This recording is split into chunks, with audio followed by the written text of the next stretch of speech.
yang benar dan baik dan melayani Tuhan tanpa gangguan. Saya ulangi, semuanya ini kukatakan untuk kepentingan kamu sendiri, bukan untuk menghalang-halangi kamu dalam kebebasan kamu, tetapi sebaliknya supaya kamu melakukan apa yang benar dan baik dan melayani Tuhan tanpa gangguan. Satu ayat firman Tuhan ini, Bapak Ibu yang kekasih, akan kita renungkan di dalam satu topik atau tema kebebasan dari Tuhan bagi semua. Topik yang kemarin, kebebasan dari Tuhan bagi semua. Saudara-saudara yang terkasih dalam Tuhan, siapa yang mau hidup bebas? Siapa yang mau hidup bebas? Semua. Cuma persoalan apa yang kita pahami tentang kebebasan. Anak-anak kita maunya bebas, istri kita maunya bebas, suami kita maunya bebas. Hampir semua manusia yang ada di muka bumi ini maunya hidup di dalam kebebasan. Nah, ini persoalan di kota Korintus. Kota Korintus adalah kota perdagangan, di mana penduduk kota Korintus itu adalah berasal dari berbagai macam latar belakang, suku maupun agama. Dan salah satu persoalan yang terjadi di kota Korintus adalah soal pernikahan dan perceraian. Itu sangat-sangat terasa mempengaruhi kualitas iman orang-orang Korintus. Jadi orang-orang Korintus itu mau memahami kebebasan sesuai dengan seleranya, mau memahami kebebasan sesuai dengan keinginannya, mau punya istri banyak, terserah dia, mau punya harta banyak, terserah dia, mau tiduran di rumah, terserah dia, mau bekerja keras, terserah dia. Jadi pola hidup ini, saudara-saudara yang terkasih, sangat mengganggu pikiran Rasul Paulus. Ini tidak benar. Kebebasan ini sudah mulai disalahartikan dan disalahgunakan oleh kalangan jemaat yang ada di Korintus. Kebebasan sudah dipahami sebagai semau gue. Tidak ada lagi pemahaman yang muncul di dalam kerangka bahwa kebebasan itu bagaimana mengarah kepada pembangunan dan kebersamaan. Sehingga pada saat itu, saudara-saudara yang terkasih, apa yang menjadi nasihat Rasul Paulus kepada jemaat di Korintus? Dia katakan, semua ini kukatakan untuk kepentingan kamu sendiri. Tidak ada di antara kita yang tidak punya kepentingan. Kita menikahi seseorang karena kita punya kepentingan. Persoalan kepentingan yang mana? Apakah kepentingan hawa nafsu atau kepentingan firman Allah yang dikatakan, hendaklah kamu bertambah banyak dan berkembang biak dan jumlahnya seperti banyaknya bintang dan pasir? Ataukah ada kepentingan-kepentingan yang lain? Dan yang paling banyak, orang menikah itu karena kepentingan finansial. Ya kiden itu melamar indete sendawar kembang janggut yang nadem pegawai negeri na penjual bobo malah lamar misa gadis kira-kira bana tu diterima. Bana tu diterima, jujur komi. Pegawai negeri kan? Ya. Nah yang laden tau lalu melamar terbanyak di pekutanan apa? Zamanna. Kenapa kita punya kepentingan? Apa na jama? Apa na pogombe na sandona? Jadi terbanyak kita bertindak, kita berbuat sesuai dengan keinginan kita yang kita anggap itu kebebasan, bukan karena kepentingan firman Tuhan, kepentingan Tuhan, tapi kepentingan diri kita. Coba renung-renungkan nih. Matumba itu tahu ke malewe melamar na terbanyak zaman tu na pekutanan. Dan juga terbanyak yang diterima adalah pegawai negeri. Jadi mohon maaf kepada pegawai negeri. Saya juga ini lahir dari seorang pegawai negeri. Bapak saya seorang guru. Istri saya juga seorang pegawai negeri. Tapi seorang pegawai negeri itu adalah seorang pencari uang tapi tidak pernah punya uang. Iya. Tangami, yaitu pegawai negeri. Mak jama dolo toh dari tanggal 1. Namang kato nantarima gaji tanggal 1 duka. Mang kato yaitu gajinna 3 juta atau tu golongan 3A dipakai bang siamo toh bayar air, belanja bulanan, uang anak sekolah, uang pulsa pato, pulsa bapak, pulsa mama, pulsa anak. Kemudian ya semua kebutuhan-kebutuhan yang lain. Jadi dalam waktu yang singkat gaji kita, uang kita itu kembali dibelanjakan. Dibanding penjual bobo tiap hari pegang uang. Iya. Jadi ini luar biasa. Bahwa ternyata kepentingan-kepentingan kita yang selama ini kita perjuangkan dan kita lakukan hanya untuk kepentingan-kepentingan yang sesaat. Tapi terbanyak juga pedagang-pedagang kaki lima itu tidak terlalu mendapat tempat. Apalagi kalau pekerja-pekerja yang kita anggap kecil-kecilan. Toma ojek raka, pemulung raka dan sebagainya. Coba mimale Roko Samarinda. Terbanyak lorong-lorong itu ditulis dilarang pemulung masuk, dilarang tukang ojek masuk. Nah sangaya kumua padang na nenek moyang na. Ini persoalan. Kepentingan kita membuat kepentingan orang, kepentingan damai sejahtera itu terbatas.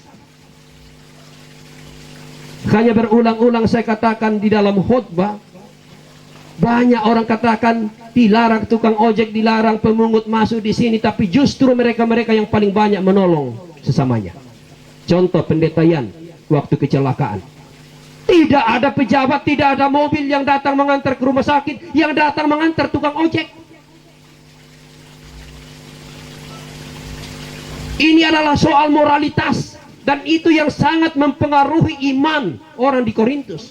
Moralitas mereka hancur karena kepentingan-kepentingan sesaat. Dia mulai melihat orang-orang kecil itu sebagai orang yang tidak terlalu diperhitungkan. Karena itu bagi saudara-saudara saya, orang tua yang ada di Kembang Janggut, jangan pernah pesimis. Jangan pernah merasa tertinggal. Jangan pernah merasa orang desa atau orang kampung. Kita ini semua mempunyai peran yang besar di hadapan Tuhan. Luar biasa. Waktu saya ke rumah sakit, saya tanya kepada Pak Pendeta, siapa yang antar di rumah sakit? Oh, tukang ojek. Begitu banyak orang yang lewat tadi, tapi rata-rata menghindari. Lukas pasal 10 ayat 25 sampai 37 itu banyak sekali terjadi dalam kehidupan kita. Kita dikatakan orang Kristen, ahli Taurat, orang Lewi, para imam, tapi menghindari orang yang jatuh, yang sudah dipukul habis oleh para perampok-perampok. Jadi ini adalah persoalan. Dan ada orang-orang kecil, orang-orang yang tidak pernah kita perhitungkan, tapi punya moral, punya iman, punya semangat. Itulah yang membuktikan bagaimana kepentingan Allah untuk semua.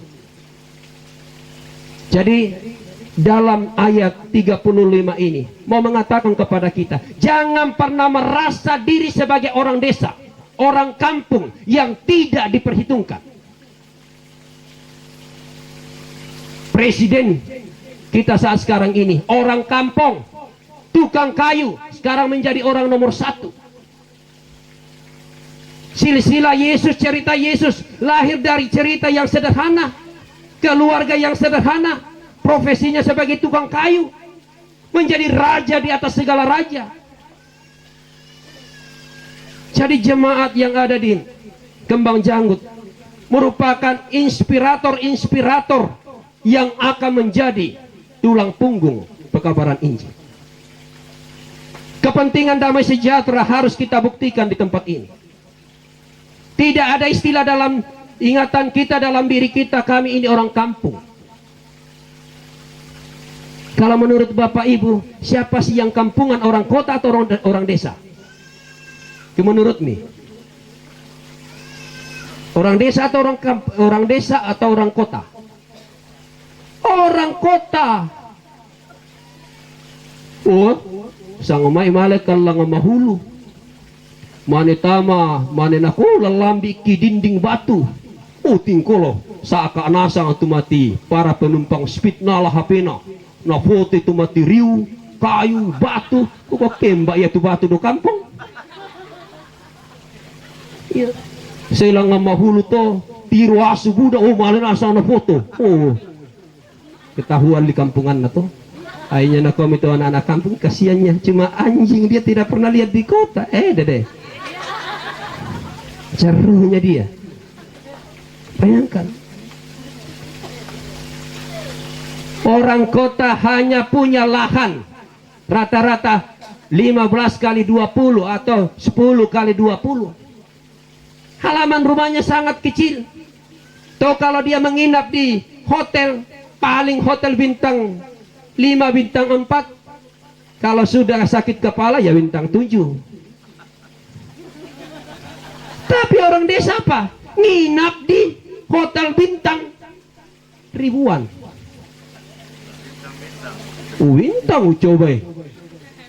Luar biasa.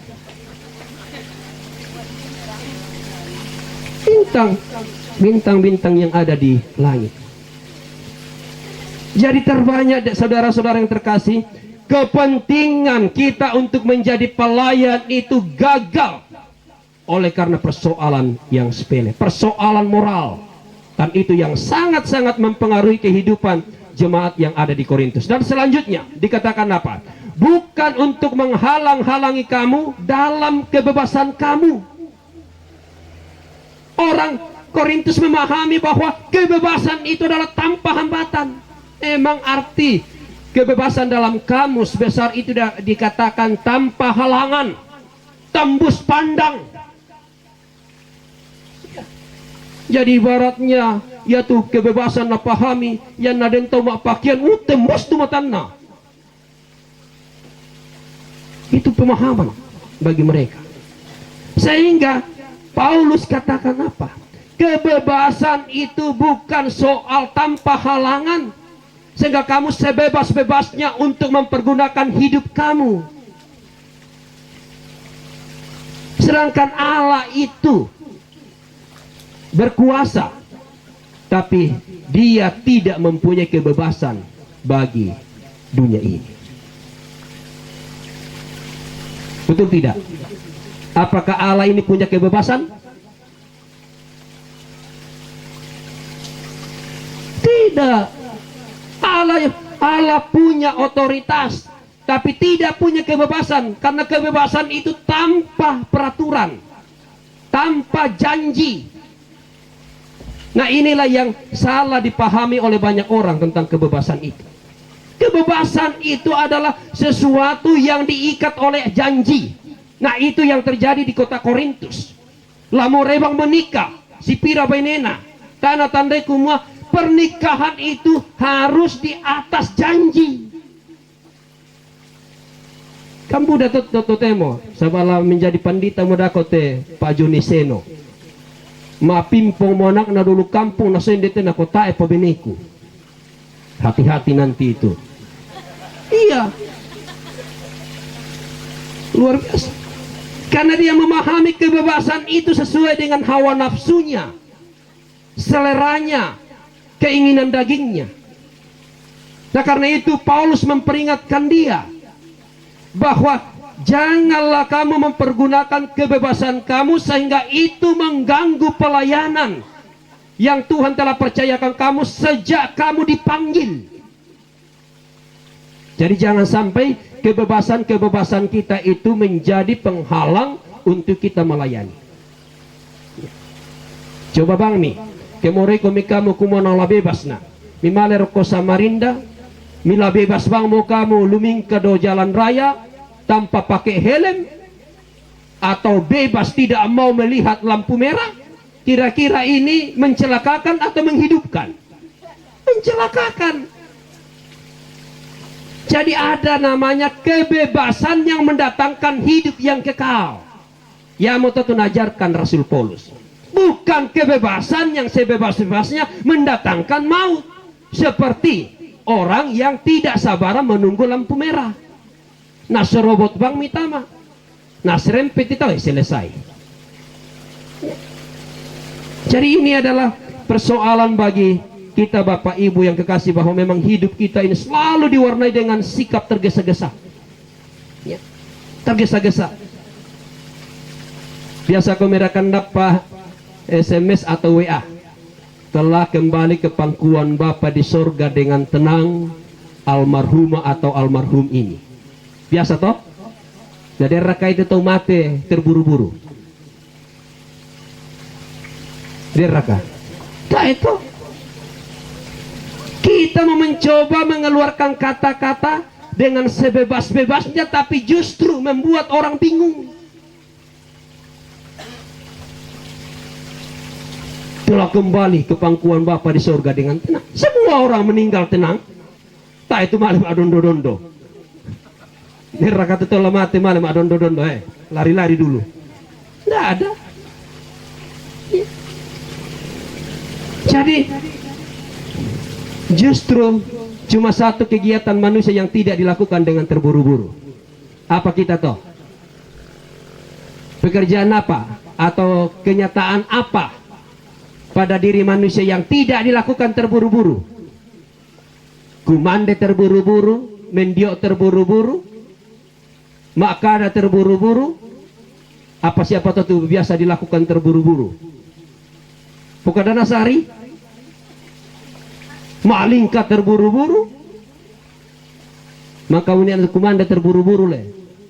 Ya, ma ibadah terburu-buru. Jam 8 mau pak pendeta mata akila sulik. Dah bang itu ma ibadah daripada pakaduang-duang kompong matua. Apa patut yang dilakukan terburu-buru? Hampir semua kita lakukan terburu-buru. Sisa satu yang kita tidak lakukan terburu-buru, mati. Memang itu terburu-buru mati.